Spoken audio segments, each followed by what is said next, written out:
I wish I were joking, but sadly I'm not. So this is our intro song. Hello party people, I'm Lillian. And I'm Sarah. And welcome to episode 2 of I Wish I Were Joking. Wow! We made it! We We're lived here. another week. Yeah, we live another week and it's a good one. Yeah. Well, maybe not a good week. Thursday was a nightmare. Mm-hmm. Tuesday was a nightmare. Wednesday was a nightmare. Monday was okay. Monday was okay. Friday was Okay. it was fine, I guess. I don't know. I'm joking. No. Tuesday, Wednesday, and Thursday. Nightmares. Elections did not go well. Let's just say that. Let's be upfront with that. Yeah. Kind of like a fight or flight response as soon as the results came out. Yeah. Yeah, it wasn't great. Thursday, let's recap. Let's recap on that. Number 1, top 3 worst things that happened to me, on Thursday. Actually, we're gonna build up to number 1. Yeah. Number 2, or number 3, okay. This is already, number 4, this ranking. Number 3, this is going really awful. Number 3 was, how would I rank them? Number 3 was probably me getting rejected from 2 jobs, or 3 jobs technically. 2 were at like the same company but at different locations. Yeah. And then 1 was, rejected from 2 whole jobs, or 3, however you count it. Whatever way you want to count. Yeah. Number 2 was my English teacher. So basically, I have depression. Sometimes I don't pull up to school because I get really sad. And my English teacher was like, one of my friends is in her other class, and they were like talking about something to do with me, and she was like, "Oh, Lillian, yeah," she's like never here, and that made me very mad. So I sent her a very kind email being like, "Don't do that, please. I'm depressed." Very polite email. Very polite. Yeah, very you were polite, demure. but really straightforward. Like, don't do that. Because, like, I don't think a teacher should be, like, even if it's to your own friends, like, don't talk about their attendance. Like, you don't know what's going on at home. Yeah, like, that's not great. Mm-hmm. And then number 1 was probably this guy in my bio class has a crush on me. But get this, he has a girlfriend. I only pull the weirdos, that's what I'm saying. Like, it's only the freaks. Because he was, like, flirting with me over Blookit, and, like, I wanted to kill myself. I still find that really interesting way to, like, start flirting with someone. Yeah, like, we were playing that one Blookit game where it's, like, the chest, and you click on the chest, and then, like, it gives you whatever. And so he, like, whenever he would swap, he would, like, he would swap with me, even though he would have more money than me, and it's like, why are you doing that, sir? Like, and then, like, for our test, we were taking a bio test, and the rule was that you had to, like, you couldn't sit next to someone or across from someone, you had to sit diagonal. Yeah. And he was at a different table, so I thought I would be fine, and then he moved to my table for whatever reason, and then as soon as he was done taking his test, he switched to sit next to me, and it was horrible. And then, like, even as I was, like, about to leave, I was kind of, like, keeping an eye on him, and I was like, okay, like, is he gonna approach? And, because we, like, by the end of class, you kind of, like, wait by the door, and he, like, kind of stood next to me, and it was really weird. Mm-hmm. And, this guy, like, his friend was joking with him that he was doing something, and his friend joked with him and was like, I'm gonna tell your girlfriend, and, which is, like, not great. Which is not a good sign. Not a great sign. And this guy was like, oh, but she, whatever, I didn't really catch it. I was like, let's pray that, they're not together anymore to make this a little less uncomfortable.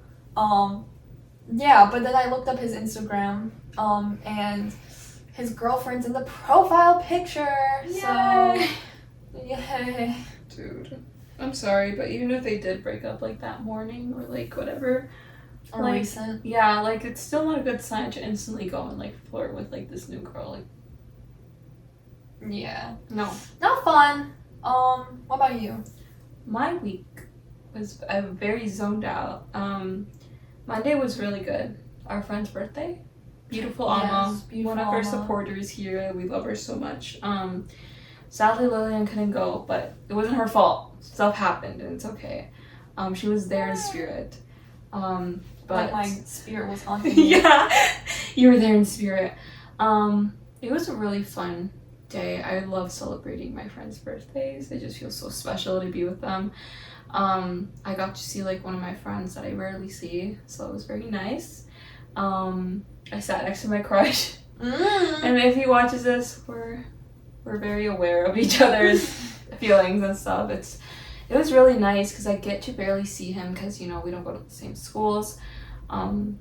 So it's we talk a lot over the phone and stuff, and like we play games, we like call and stuff, but like we can't really see each other that much. So it's really nice to just talk to him like in real life and like converse and just like I don't know, his presence there. Yeah. It's really nice. So that was really nice and fun, and I enjoyed it a lot. And then Tuesday, voting day, I went to go vote. I'm hoping that everyone who's able to vote and is watching this did vote. And then I stayed up like all day, not all day, all night, just like waiting for the results, and then the results were very negative. Not daunting, great. not good. It was Wednesday, I went to school. My teachers kept checking up on us, being like, are you guys okay, after the elections and stuff, and we were all checking up on each other. It was like really nice to like be like, whoa, people around us care. And Thursday, I don't remember what happened Thursday. Something did happen. Oh, did I go to school Thursday? I think I did. Did I? I don't remember. Oh, did I? I did. Did you? I don't know. I lost the days that I skipped this week because I was just like very not well with some stuff. But this Friday was it was interesting. Friday zoned out basically the whole day. I love school. I love going to school. I love learning. I'm a little academic weapon or whatever. But I was just not like there this week. It was really weird, and I think that's like it's very valid with what went on. But yeah, at least Friday we didn't have school. Oh yeah, Friday we didn't have Okay, school. so I guess Thursday. I meant Thursday. And then Friday, no school.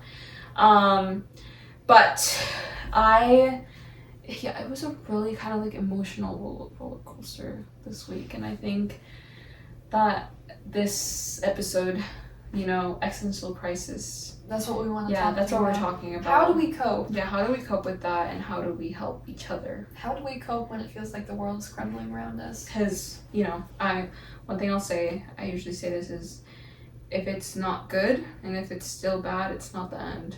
It's not the end of your story. For real.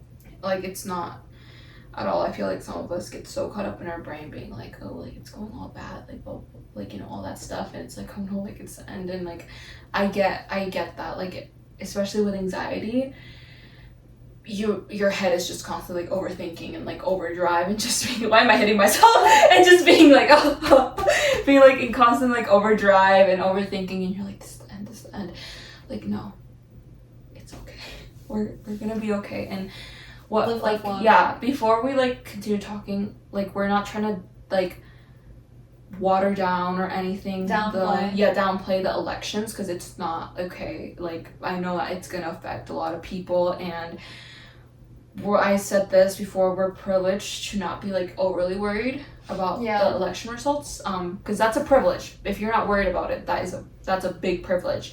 But I know that like friends, family friends, like they are gonna be affected, and that's like really worrisome. And I think just being completely like, oh la la, the world's gonna be Okay. it's like kind of selfish because it's like your friends, check up on them. It lacks empathy. It does. Yeah. Yeah, there's gonna be, it's crazy to me how many people, like, it feels like everyone's lives in this country just like were different. Yeah. Like, for, I think very few people's lives were changed for the better, but, or many for the worse, you know, like many communities are going to be affected. Like women, people of color, specifically like Black communities are going to be affected. Yeah. And, yeah, it's going to, we're not trying to say that the next couple of years aren't going to be like easy. Yeah, they're not going to be easy, but we just trying to find ways to cope, trying to find ways to make them a little better. So I think something that's most important, I think a lesson that Busboy taught me, and if you don't know that story, go back and watch episode 1. Or go on TikTok if you have a short attention span. Go on our TikTok, give us your attention. Give us your views.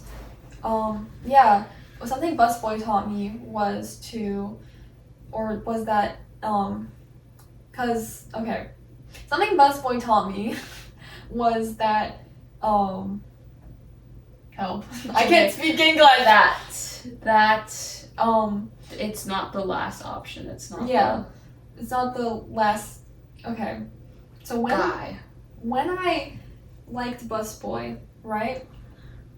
Part of what made that, he didn't even know me. He was just too busy. Part of that, what made that rejection so devastating was that I thought that he was going to be like the best I was going to get, because all the other dudes I pull are obviously like freakazoids. So like, but that's not true. There will probably be a bunch of other romantic encounters in my life, good or bad. And, you know, it's hard to see it in the moment when there's nothing, like, when there's not someone in front of you right now, like, that, you know, is good, but there will be someone, you know? And that's like kind of the overarching lesson that he has taught me, is that like, just, you know, give it time and like hold out hope that like there will be something better to come along. Like just because, you know, we took this one loss doesn't mean the fight is over, you know? But keep fighting. Yeah. That's like, I feel like, adding on to Lillian, what she said is, I feel like, I don't know, I think every, like, love or friendship, you know, if it ends bad or well, I think it's a lesson for us to help us, you know, in the future and, like, help us grow, honestly. I think that it's important to take hard, you know, how would I say it? To take, like, hard things, like, I don't know, maybe you failed on a test, like, maybe a friendship breakup happened. Just take it as a lesson and be like, like, what could I do better? Or, like, how is this not a good friendship or relationship? And how do I watch out for myself and everything? And I think that I totally get where she's coming, thinking that that's the last option, like, especially with anxiety again. It just makes it seem like doom. Like, this is either a good day or a doomful day, and I feel like the world is crushing down on me. And that's why I think it's really important as well to just like have a community, you know, friends, family, whatever. I think that it's so important to just have that community to back each other up. And, you know, I know a lot of us may not have a community, may not have friends, and like we've been there. Yet. We've both been there. Trust me, we've both been there. I was homeschooled for a while. And I always like, we both, something that I probably haven't told you before, I also like moved around like a lot. Like I was always the new kid as well in schools, and like it's hard. It's really hard to put yourself out there.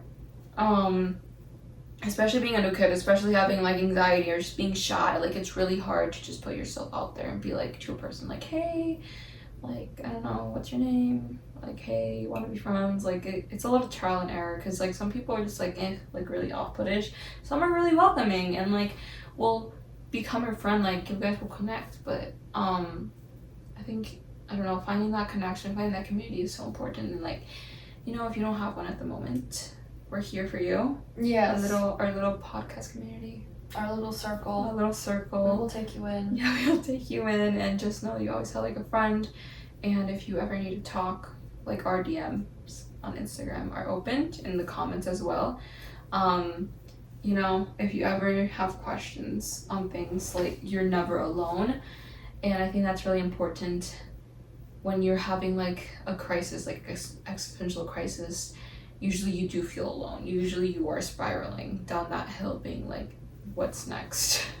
Yeah. When you're in it, it's really hard to remember that, like, oh, like things can get better, and like, oh, like people love me, and like people care, and like people are looking out for me. Like, and while you're in it, it's really hard to remember that there is those supports in place, or there are those like resources available to you.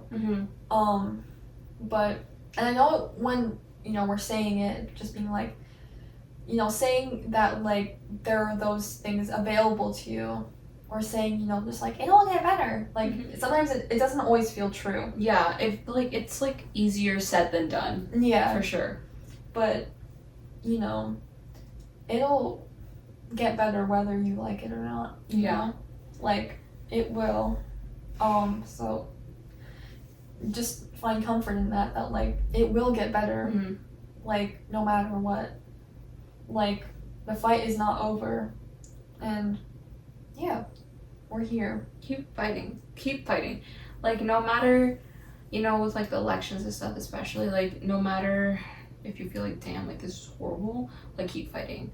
Like, plan A should be kept at plan A, okay? No plan B. Plan A and B are the same thing. You might have to fight a little harder and focus a little more, but like like chopping it. But like keep fighting because like I know that it can be hard, and it is so scary right now, honestly, because I'm scared for like a lot of my friends, honestly, and like family, but we can say that just keep fighting because we are in this together. A lot of us are also fighting, and we're scared, and it's okay to be scared. It's okay to be disappointed in all of this because it is so valid, like with what went on and stuff. Like, it's so valid with like whole 4 next years. Like,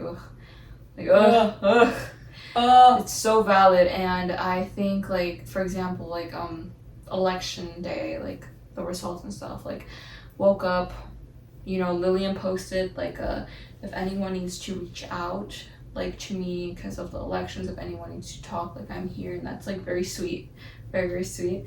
I know I texted my friends and I was like, hey, like I know that things are probably not well right now, and like if anyone needs to talk, I'm here for you. Like, we have each other.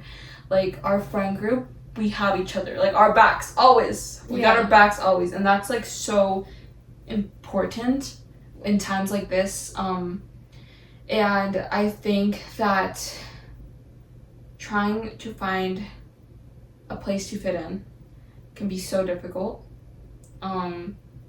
You know, you can try attempting to join clubs in school. Yeah, may not end the best. Wait, what? No, it might not be a good option for you, maybe, if there's no good clubs. Yeah. But there's also stuff outside. Maybe like dance. I don't know, something to do. Yeah, jobs. Getting a job. And I know getting a job is not easy at times. I know sometimes applying to jobs is hard. We've been rejected from jobs, sadly. But, you know, pottery classes. I'm trying to list things that I've done, but like pottery classes, music, dance classes, art clubs, stuff like that, you know, it can actually help. I know I mentioned going to like stuff like art exhibitions and art museums because, you know, don't be scared of going out alone, like ever. Be okay with being with yourself. Be okay, be okay with being with yourself and being content with you and comfortable with yourself. You know, if you are a little scared of people being like, by yourself isn't embarrassing. It is not embarrassing. I don't know why we as a society, you always need to be with other people. You don't. go out to eat with yourself. I love eating by myself. That's something I enjoy. I love going to like, I don't know, like movies alone. You know, it's nice watching a movie by yourself. And I think, you know, go to like art exhibitions and stuff like that and like, you know, talk to people around because everybody's there to like talk, you know, talk to maybe the artist, even if you're not planning to buy it because we're like teenagers. Yeah. Talk to the artist and just like, you know, make conversation because those places I think are like made to go alone and made to go and talk to others. Make connections. And, yeah, make connections. Network. Exactly. Networking is so important. Also in communities that you're in already. Like, maybe like a club that you're in. Maybe like... Sorry. This is really lame, but there's like online communities as well. Yeah, online communities are huge. I've made so many lovely friends from online communities. But be careful. Please be careful on social media. Yes. It is very scary out there, so be careful. Do not befriend like a 50-year-old man. Make sure that you are not giving any personal information or anything like that. But I think online communities too, if you're in like a volunteer thing or like church, be present. Be like there in the social events especially because you will slowly start to talk to the people around you because you see them a lot. And I think that's like a really great way to just, you know, get out there. Find some friends. Find your people. Your people are out there. Mm-hmm. Like you just have to find them. Yeah, they're waiting for you. They are.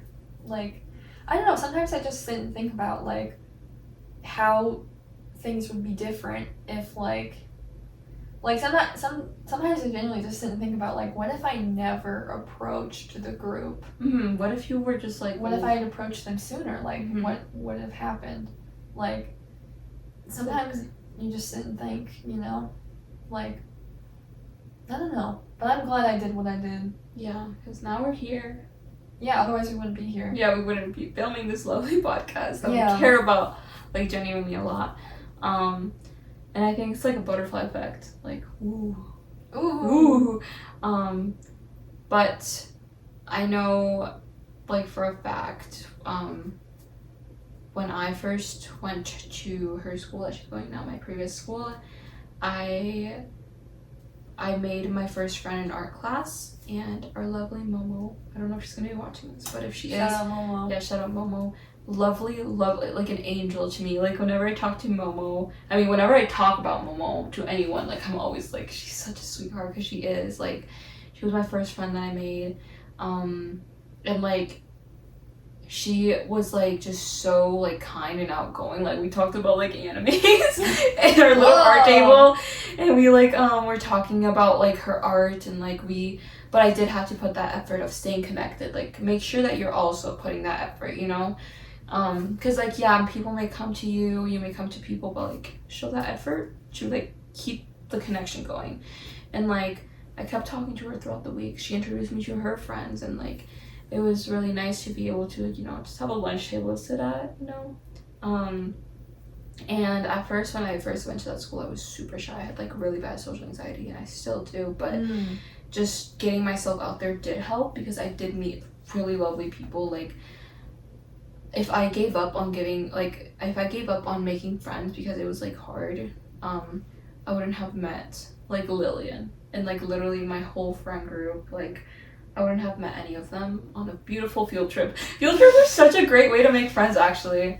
Like, yes. I encourage people to join, like, if you can, like, electives, join the electives that you're interested in, you know? Like, for me, it was art, and I made amazing, lovely friends through, like, our little art program and our field trips, and now we have our little community, and we always know that, hey, if anyone needs anything, like, we're so here for each other.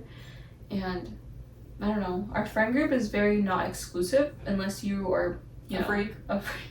Unless you're forcing your way in and trying to make people uncomfortable, and that's not okay. But, you know,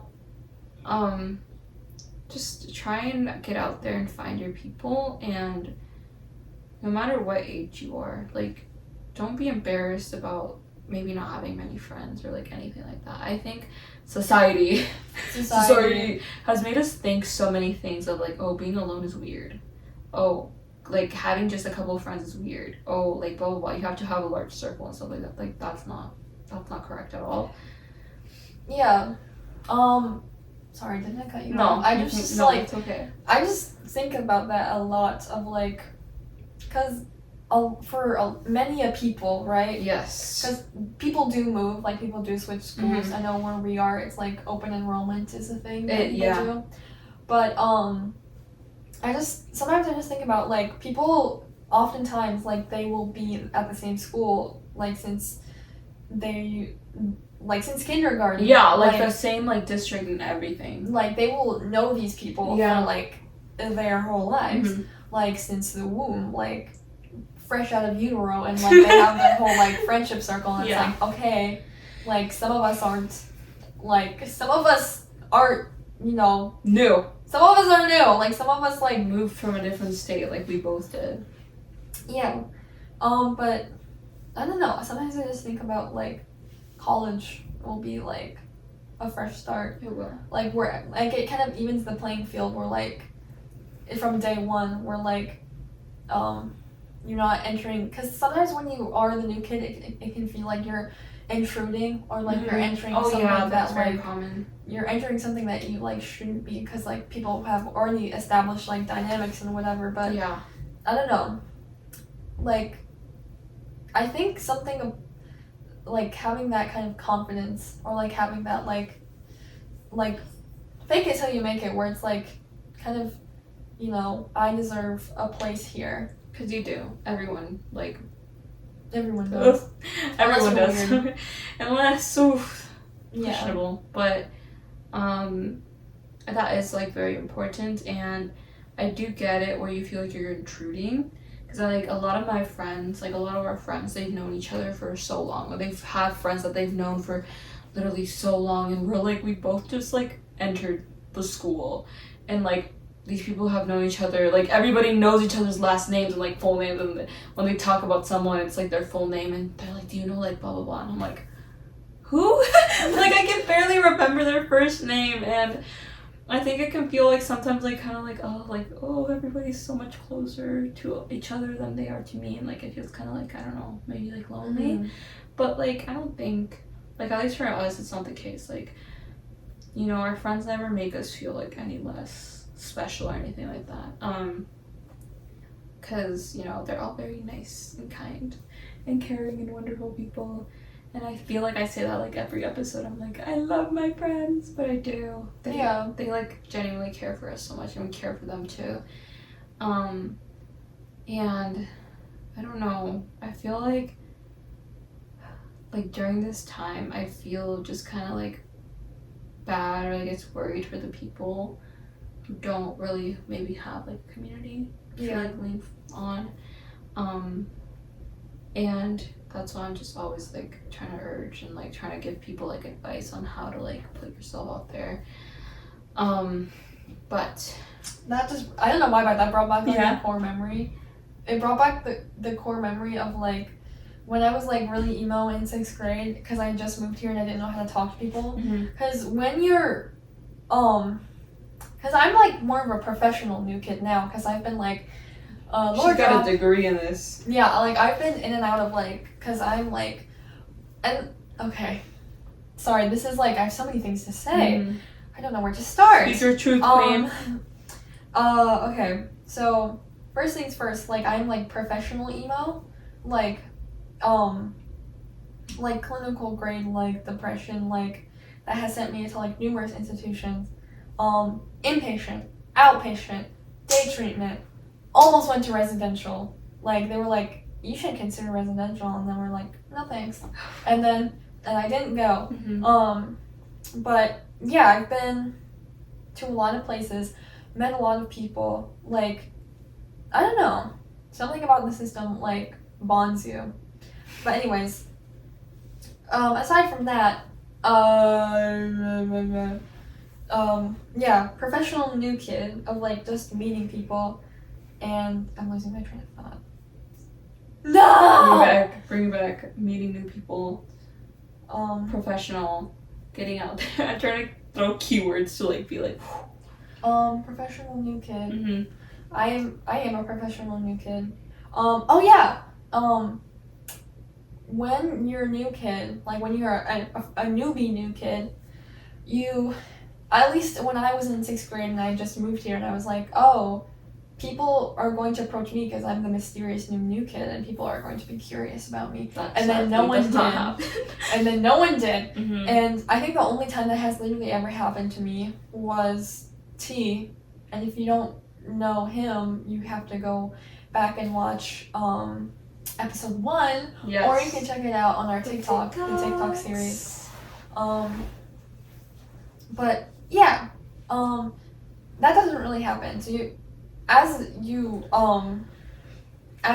I was a new kid more and more, you kind of get used to like having to put yourself out there, Mm-hmm. and you get used to like you get more comfortable with taking risks. Like your comfort zone expands. It does. Which like I know people are not like I know that's probably like an unusual thing. Like people are probably not new kids as much. Mm-hmm. Like typically, like when you move, and then you're there, and like maybe I don't know if you move around, maybe like I don't know, but I know usually that's not the case for most people. I would say I don't know the statistics on moving, but like whatever they may be, we're not professionals here with that. yeah, but it's important to like be comfortable. It's not embarrassing to be alone. You have to find like the harmony of like being comfortable with being by yourself, and like being comfortable meeting new people, Mm-hmm. and like being with people. It's like a fighting thing. Like it's a constant battle of Mm-hmm. like trying to manage your own mental health, but like I don't know. And I feel like for the thousands of dollars in insurance money that my lovely family has paid to send me to these institutions. Yeah. Like they have like okay, so please, like, unless you are in like dire need like I was, where like it's kind of like it is for the best for yeah your own life. I wouldn't recommend it because like those places can be really miserable. Mm-hmm. Like there are like chill people, and there is kind of like a sisterhood or like a brotherhood or whatever, like a family feeling when you're in those places, but obviously like not preferable to like be there because some of those places are really miserable. Mm-hmm. What was I saying? But for the thousands of dollars my family paid with the insurance, yeah, it puts you together. Like they kind of teach you like how to be more stable. Yeah. So I feel like when bad things happen, it's sometimes I forget how far I've come, like how much more okay I am than I used to be. Part of that is thanks to my medication. Like medication makes such a difference. Like I swear to God. I swear to God. Lord, we're gonna cut to the chase. If you're depressed right now, they're gonna put you on Lexapro and it's not gonna help. Lexapro is Lexapro? Lexapro, not prone. Lexapro, I've never been on Lexapro, so I'm not sure.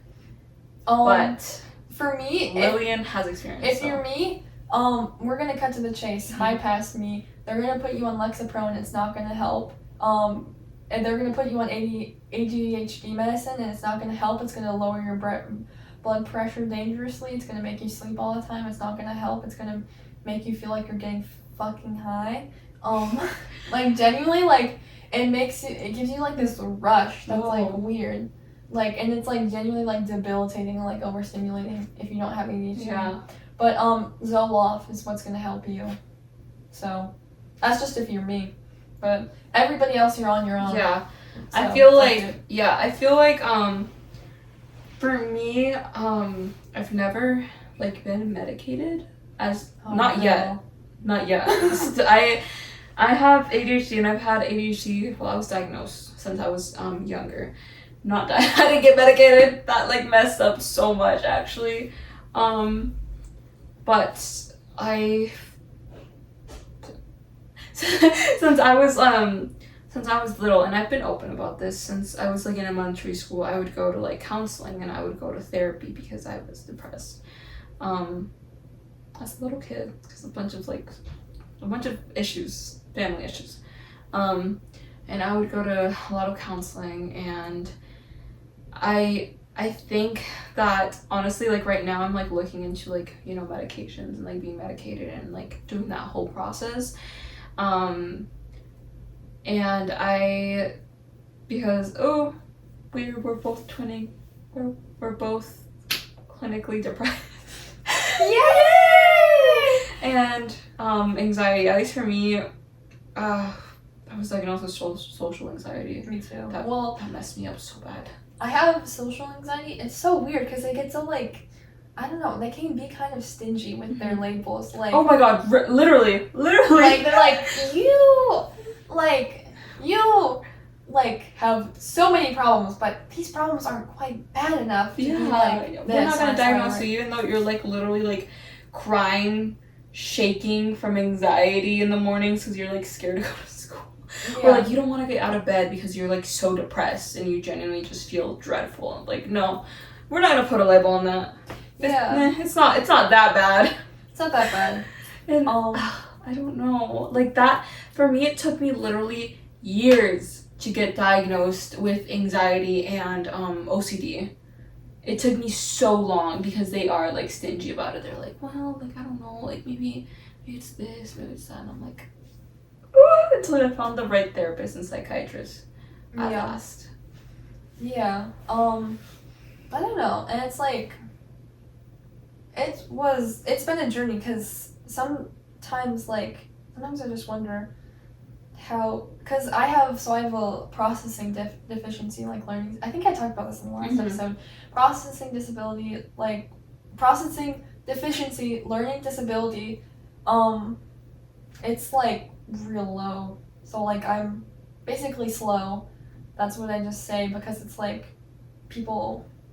I don't know. It's not a very common thing. I think the diagnostically, like it's so like not common. It's not even its own disorder. Like it falls under like unspecified ADHD. Like, and it's like a weird flex that I'm so slow, guys. I'm so special. I'm so special. It's very rare.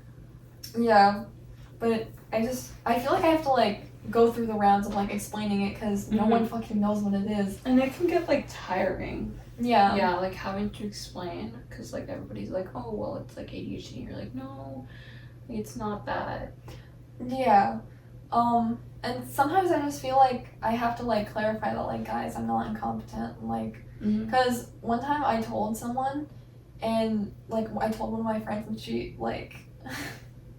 She was like, oh, Lillian, you're, I don't want to say it because it's like, it was basically like a version of like the R slur. And she was like, oh, Lillian, you're so like, that. Oh. And I was like, I feel like I have to clarify that, like, guys, I'm not dumb. Like, you're not dumb. I'm not incompetent. Like, it just takes me a little while, guys. You know, I don't know. So sometimes I just feel like I have to clarify and, you know, go through the rounds of like this, explaining this and that. I think that itself can kind of be isolating when you were like, well, not really anyone I know is struggling with this and has like the same like learning disability as me and stuff like that. Yeah. Like you kind of feel like frustrating and lonely. And it makes you kind of feel like, I don't know, like you're like a freak.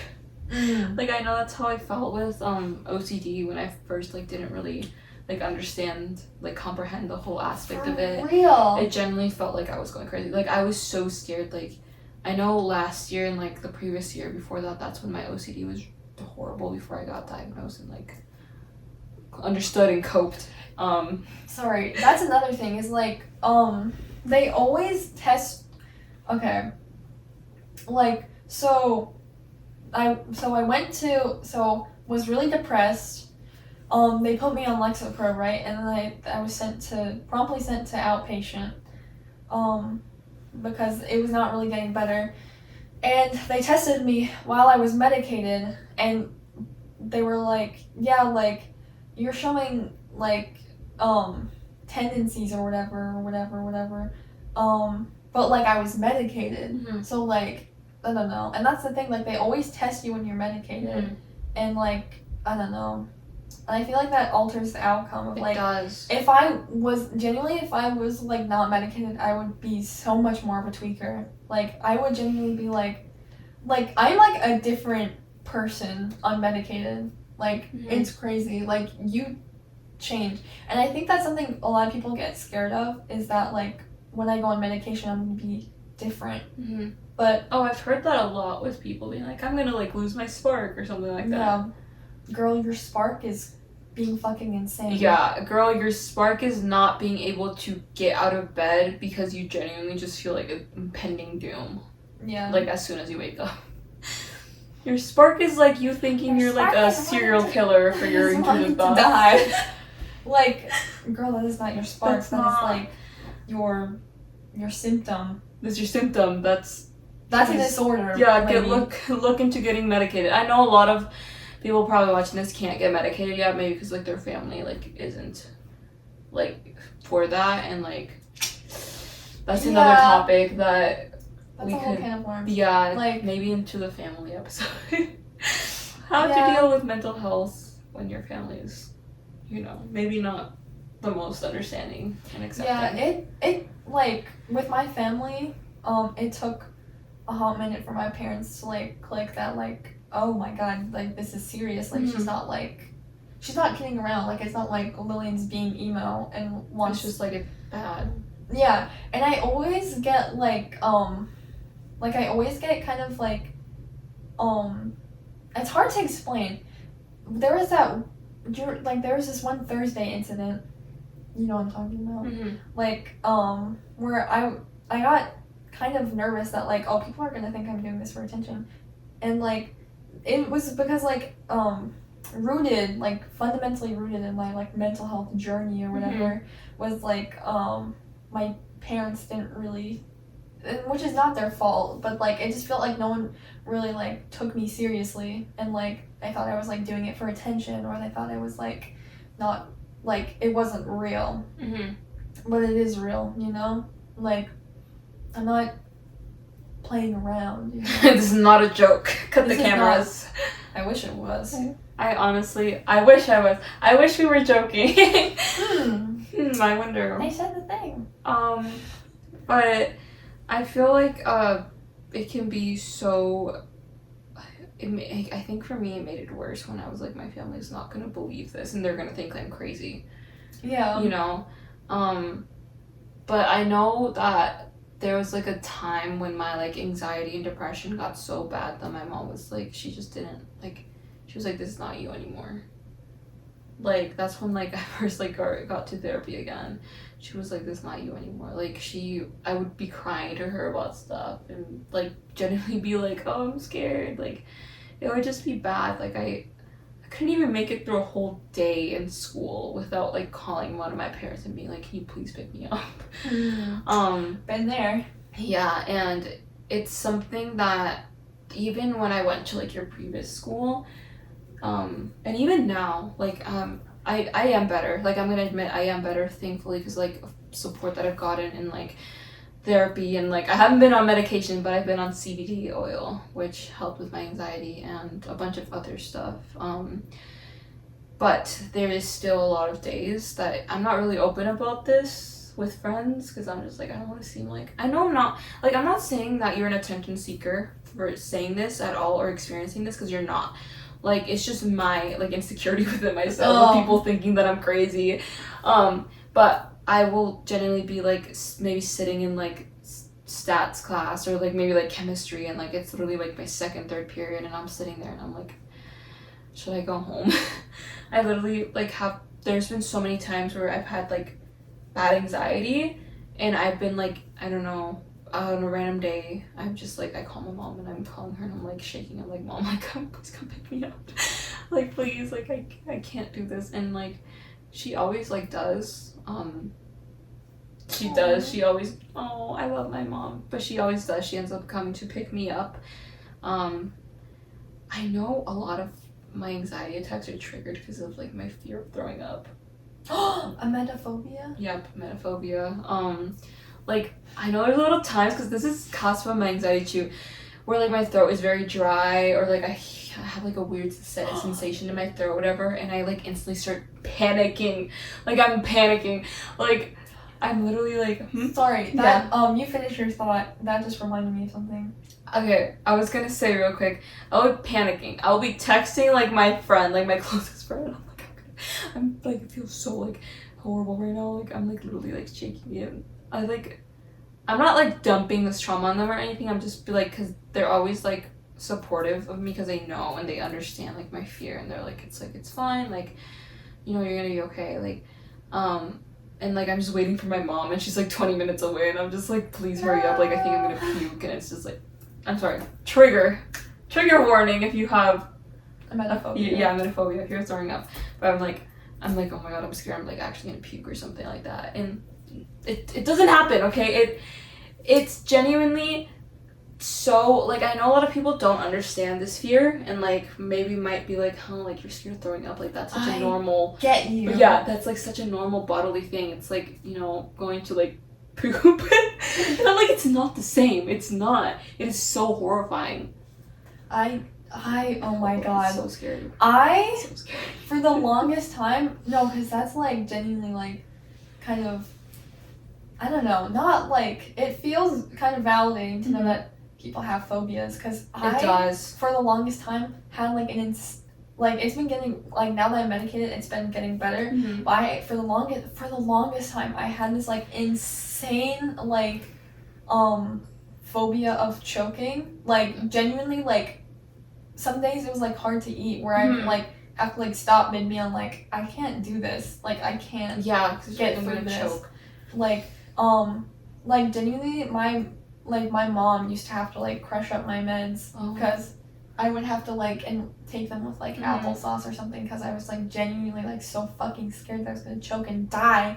And like so like, and then I had a friend who was like, we were going out to literally fucking see the Five Nights at Freddy's movie. So like last year, or did it come out early this year? I think it came out early this year. Probably. Did it? I think it was last year. Not sure, guys. Halloween. I forgot. Yeah. And this is the girl who was like, you know, you're my social experiment. Oh god. And she was like, and because I told her about this, because I was like, this is during my real emo era, and she was like, yeah, like, you know, popcorn's a very chokeable food, and we were like at the movie theater eating popcorn, and I was like, thanks. Why would you say that? Like, people genuinely make me so mad. Like, if you think a phobia is funny or stuff and like make fun of it, especially your friend, like that's just so insensitive to me. Like, why are you joking about that? Like, you know, like maybe you might not understand the phobia, but it's like empathy. Yeah, have empathy. Like maybe you might not understand the phobia, but like being like that to someone, I'm just like, what? Like I'm so glad like my friends are thoughtful, like, you know, when that stuff like that is brought up of a phobia that I have. Thankfully my emetophobia has gotten way better. Thankfully, therapy, and just like having a lot of ways to cope. Like it's been way better, and like I'm not like, you know, like instantly like shaking and being like, oh my god, I'm like gonna be sick or anything like that. Like it does help to have therapy a lot, and I bet medication would help too. But I'm sorry that happened. Like that's horrible. Yeah. Like imagine generally having this fear, like something, like think of like your fear. You know, whether it be spiders or like snakes, whatever it might be, and just imagine like someone being like, oh, like there's actually a lot of snakes here. Yeah. You know, there's a lot of spiders in this area. I'm just like, thanks, dude. Thanks for telling me. Now I'm gonna be in constant fight or flight response, being like, where are they? Yeah, like I don't know. I don't know. When I was young and like naive and like not very educated, like. I guess when I was younger, when we were younger, like mental health. when we were younger, mental health was more like taboo or whatever. It wasn't as more like people weren't as open about it, and people weren't as well educated as people are now. And when I was younger, I used to think like phobias were like weird and like, you know, what do you mean you don't like, you're scared of dogs or whatever? Yeah, like, that. But like when you're in it, it's like, what the fuck? Like I'm gonna terrifying. die. Yeah. Like it's it's like hard to fathom until you're in it, you know what I'm saying? But yeah, it's like hard to, that's why I'm always trying to be, I used to be like that too, like especially with the dog thing. I would be like, why are people scared of this like tiny dog, like, you know, stuff like that. But like when you like, I don't know, find like when you experience like a fear of yours and that sensation of like genuine doom, like I don't know about you, but like for me when I'm having anxiety attacks, like I like go numb, like like it's like kind of an aching pain when I'm having anxiety. But it's like when you feel that stuff, like now you're just like you're more understanding of like people in that moment and like more like thoughtful about it. Cause like I don't care how dumb a phobia might sound, like it's, if it scares someone, if it's genuinely a phobia for someone, like please be thoughtful about that, especially if it's your own friend. yeah, Sometimes I do catch myself like maybe making jokes about phobias, which is not nice. It is Not not fun. good. It is not something that you're not thankful no, for you. not thankful of me. And that's something I've been trying to watch out for more, Yeah, because it's like it's not funny. Like none of that Yeah. stuff is funny. yeah, just being considerate. Mm-hmm. Yeah, but I don't know. We all have our moments, but Yeah. it's just important to remember to always try your best. I Yeah. don't know. And no, always feel like everything's gonna be fine. You know, Yeah, everything is going to be okay. I feel like when we're in like a crisis type of moment, again, it just feels like a doom. It feels bad, and this is kind of like off topic, but also on topic, like relationships. Maybe, for example, you devoted yourself to someone in a relationship, and this is what I always tell, like when we were saying previously, like be okay with being alone, be okay with like being comfortable with yourself, because I think that if you're okay, comfortable with yourself, like, you know, being in a relationship, it will be healthier. And I'm not saying that if you're like not okay with it, you can't be in a relationship. You can still work on yourself well in a relationship. yeah. I used to think, oh no, you have to be alone and make yourself like the Perfect. best. Yeah, perfect before your relationship. I don't think that's it.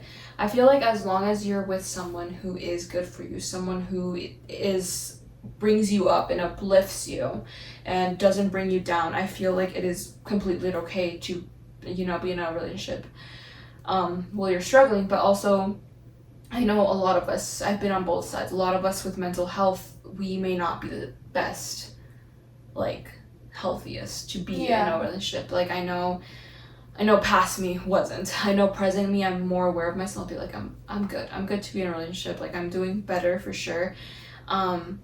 I think it's so important to know and understand yourself and what you like, what makes you you, what clothes you like, what music you like, what hair, I don't know, what movies you like, whatever it may be.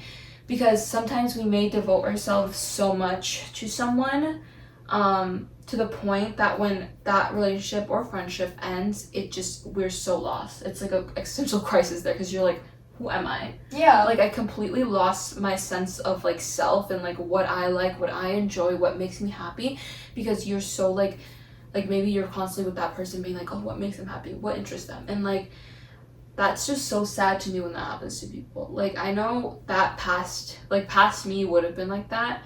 That's why like right now with like my crush at the moment, like I'm very happy that from the first like time we talked, instantly like connected and bonded like over things that we have in common.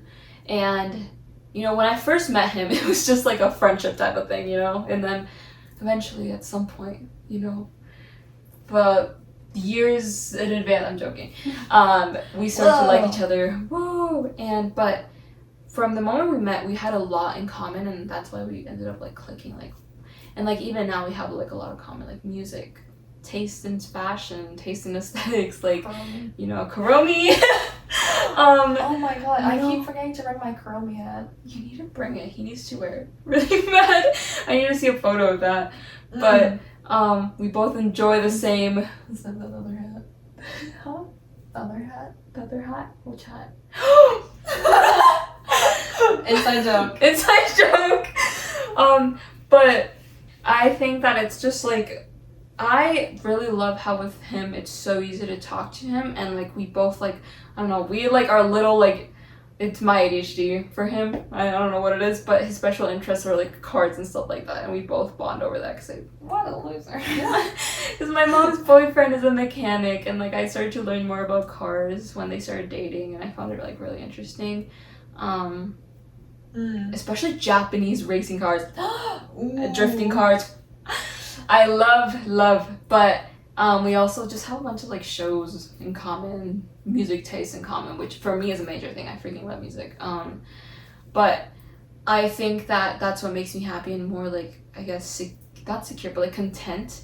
Is like I'm not losing myself. Like, well, I'm liking someone, and instead I'm like actually enjoying this like moment in my life, and like, you know, I just stopped talking about crushes. But okay, to the original topic. It is just so important to just make sure that you are not being sculpted by whoever you may like. Like, especially men and women, but I'm gonna say this about men. Men like when you do what they say and are what, and like they like changing you, you know? I know someone who was like, I know one of my favorite YouTubers, okay, Liz the Wizard, love that queen, I love her, you guys should watch her, but she said how when she dated a guy, he was like, I want you to cover up more, and she was like, why? Like, there's multiple women out there who already cover up more, like, you like it, whatever, and he was like, no, like, that's boring, like, and she was just like, what? And it's just like, it like kind of just says like, some people like changing you, they like when you change for them, and you know, maybe sometimes you do change for the better. Maybe someone does help you change for the better, you know. But just be aware. Be aware of yourself. Be aware of the freaks out there that just maybe don't want to do what's best for you and like want to cause you harm. Like, be careful out there, girls and boys. But I don't know. It's, for me, it's just like, I want everyone to know that love is like, when you feel love, it's like genuine care for each other, and it's genuine like trust and respect like for each other. I feel like that's cheesy nowadays. I feel like our what's it called, our generation, I feel like they've this like meaning of love and stuff in their head is really twisted. Like, we're constantly having to follow the like these a bunch of rules. Like, I think I mentioned this last podcast, like the 8-month rule, the something rule, and I'm like, just let love happen. That's what I'm saying. Yeah, let love happen. And I feel like we're so used to like talking stages and like you like literally like, I don't know, like people being okay with people like disrespecting us. It's like, no, like that's not what it's about. Like, be respectful to yourself. That's the best thing you can do for yourself. Like, no matter what. I mean, I was gonna say something really smart. Talking stages.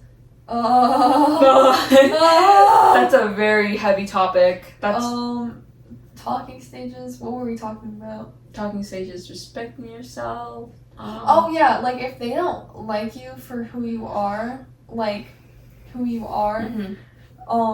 as you are. If they don't like you as you are, like, you will never convince them to like you, or like to like you. Like, that love will never be genuine. Even if you like change yourself or try and convince them, like, it will never be like real. And I feel like that's something I had to spend a long time learning. And just for anybody out there who like this resonates with, like, it will never be real. So just like cut your losses, you know? Like, you have to, it's a skill to recognize when you can accept that, like, oh, I really like this person, but like maybe we're just not compatible. In that way. And that's really important, is that especially like if someone wants you to change, like, I feel like true and genuine like productive change always comes from within. Like, it, like, someone, like, and that's the thing, you can never like fix someone either. Like, if someone's like, you know, crappy or shitty or whatever, like, you will never be able to like fix them unless they're like wanting to be fixed. You know what I'm saying? Like, it's just never gonna happen. That's really like wise to say, because I was talking in the car earlier with my mom about this. Like, you can't change someone unless they want to change themselves. Like, it's if they don't want to change themselves, like it's just not gonna work. Like they're gonna keep going back to their old ways, and that's why I think that focus on yourself. You know, trying to constantly change someone that genuinely is like a waste of energy. Because, like if they don't want to change, like maybe if they do want to change and you're trying to help them, like yeah, but like if they don't want to and you're just trying to force it, like it's not gonna happen. And it's a sad truth, and it's okay to be disappointed about it. But if it's meant to be, it's meant to be. It will be. And I know that we both like get really frustrated when like crushes and stuff like don't work out and relationships don't work out because it feels like, oh, this is the last chance I ever had. It's not true. There won't be. Like I told Lillian this earlier when she told me she got rejected like from her job, and it's like that means that there's something out there better for you. Yeah. That means that there's something out there waiting for you that will be like better and like it's meant for you. I talk a lot about like just letting things like happen, like what is meant to be to let the universe, like guide you, and I don't know, I like try my best as well to just like be like, hey, it's fine that this like didn't work out, it's fine, certain friendships and stuff didn't work out, like,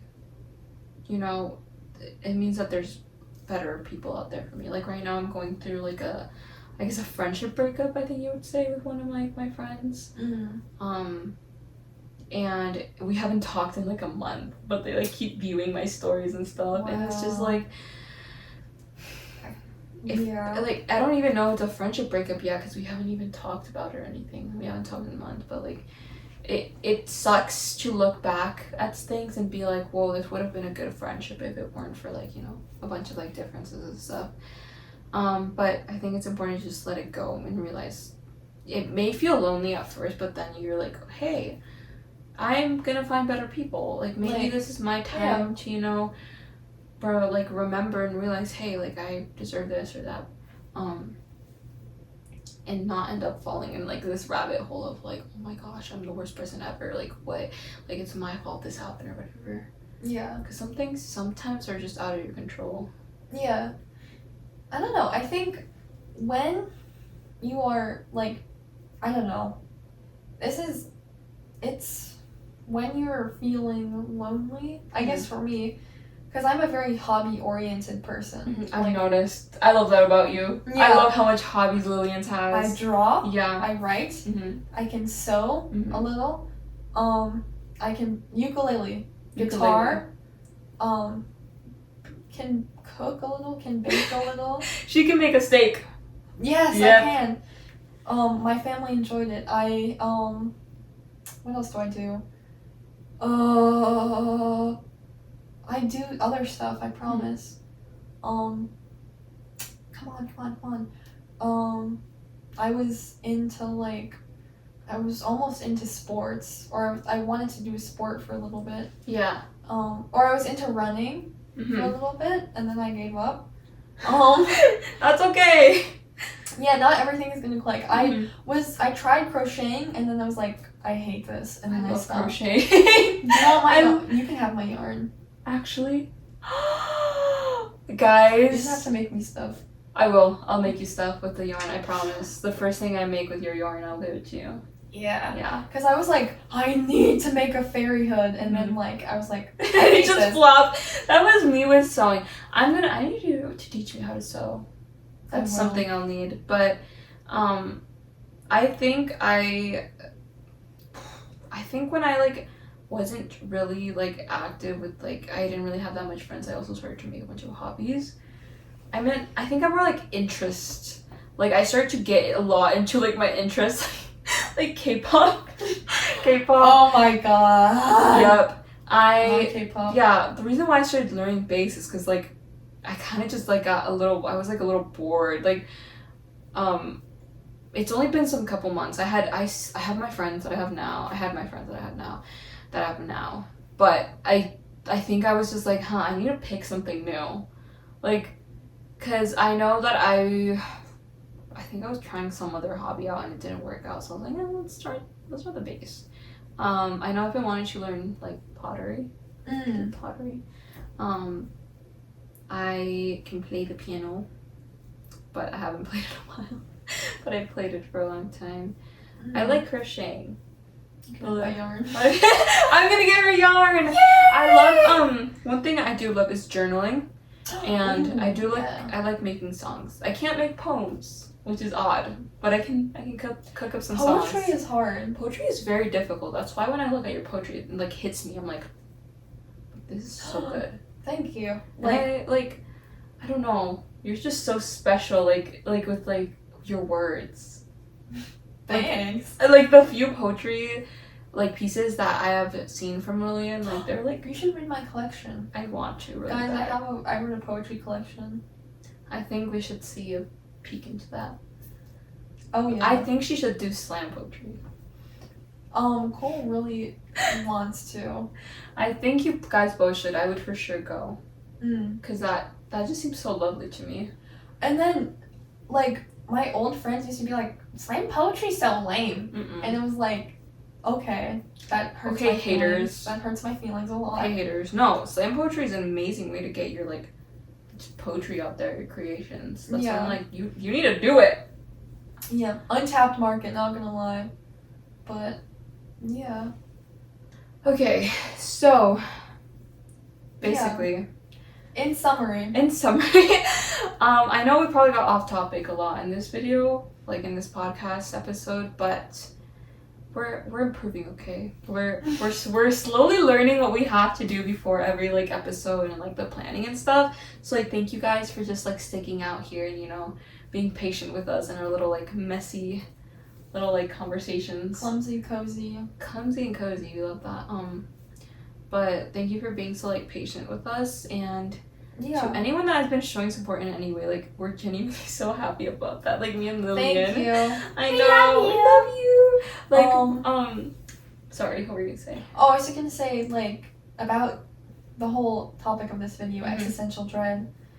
The next few years are going to be hard, and Mhm. like, in a multitude of ways, like, and for our country, for our nation, for the world, and for individuals, like, there are definitely going to be some hiccups, like, there are definitely going to be some, like, catastrophes throughout the next few years, and but you're gonna be okay. Yeah, we're gonna be okay. Like, you're gonna cope. We're gonna cope. We're gonna keep fighting. It's important to not stop fighting. And I think that just make sure that you're out there helping each other. Make sure that you, even if it's like maybe people that you don't really like, you know, maybe you're not bestest friends with, like, make sure that you guys are just looking out for each other. I think especially with like women. Sisterhood. Minorities. Yeah. Sisterhood is important. People of color, like, just make sure that you and your community are like knowing that you're there for each other. Yeah, isn't this? I don't know if it's corny, but like, united we stand, divided we Yeah, she's cooking. Slam poetry. Yay! She is right though on that, and just we're not trying to like make it seem like it's not a big deal with We're not trying to downplay. Yeah. We're just trying to shed light on the little positive there is, and trying to, you know, we'll get through this together. We will. We'll get through this together, and it will be okay, and we'll be fine. And yeah, we'll heal. We got this little community here. Yes. Me and Lillian get so happy. Welcome. Yeah, we get so happy just like seeing like just people like liking our stuff or like commenting on it and being like, I don't know, makes just our even, day. yeah, it really does make our day. So thank you a lot. And thank you to all our friends and anyone who has made it to the end of this episode. Thank you so much for tuning in. To have you here. We're so happy to have you here. Thanks. We Thanks appreciate for you. tuning in. Yeah, we appreciate you, and until next time. I'm Lillian. Yeah, and I'm Sarah. And this is I Wish I Were Joking episode 2. Yay! Alright, we'll see you next time. Goodbye. Everyone take care. Bye.